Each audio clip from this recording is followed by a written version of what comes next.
ala ngiyaphica.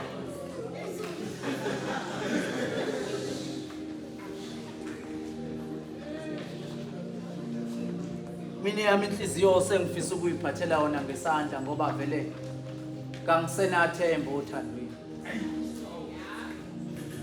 Ekade ngimnikeze yona inhliziyo yami uvele wayishiya phansi. Ngithe mangibuza ukuthi sekwenze njani wathi ngamasi.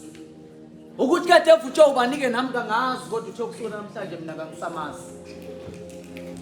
Akodwa thembelihle mntakwethu. Benginezifiso ezinhle ke ngawe. Mashiya mahle sengathi azoshumayela. Uyabazi ubuhlungu bokuhlukana nalona kade usumbiza ngephakade lakho. Kwenza uhalela ukuphuma nenkemba yothando uhamba uyephula yonke inhliziyo ohlangabezana nayo. Ngoba nawe bakulaxaze kabuhlungu. Zolo lokhu ngidibane nomunye umfowethu uthena ngekaphinda ngeluthando.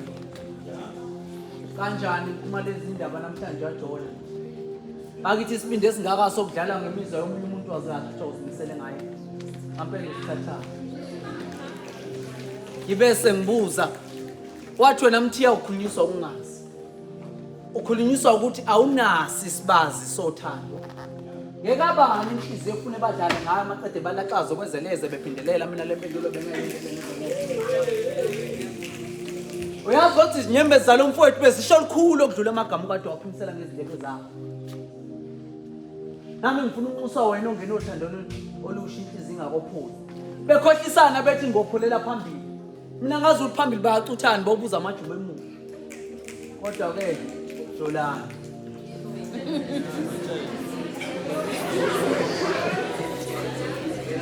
Kangeke pholana abantu abafunda ukuphola hlezi izophela yonke lenyongo insakavukela umcelo wesilwane. Yazi umunye uthi bebemjolela beze bethi inhliziyo kayiphakele. Uthi ngizifuza kanjani ngoba mina inyama yenkomo bengiyiqoba ngiyipheke ngiyiphaphe lapha.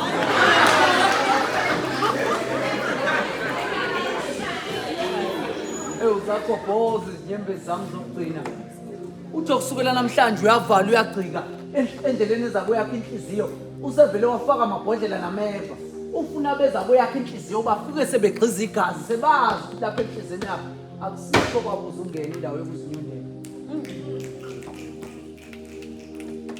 Ngithi ngcono mina sibabizo uJohn langabalele edube bezoyibona lepica abadala ephikwa lesizukulwane sanamhlanje. Kodwa naye umfoko kaDube kuyafana ngafika Dube. Amen. Ngizumoya walenkondlo uphakama ngoba bese kuvuma isijobelelo. Kanti nepensele kade ngibhala ngalo lapha ngelomsisi. Libese libika usizi kabe sengelihlela ngezansi yimo wakho nali ikheli ngezansi lithi imbongi yosisi.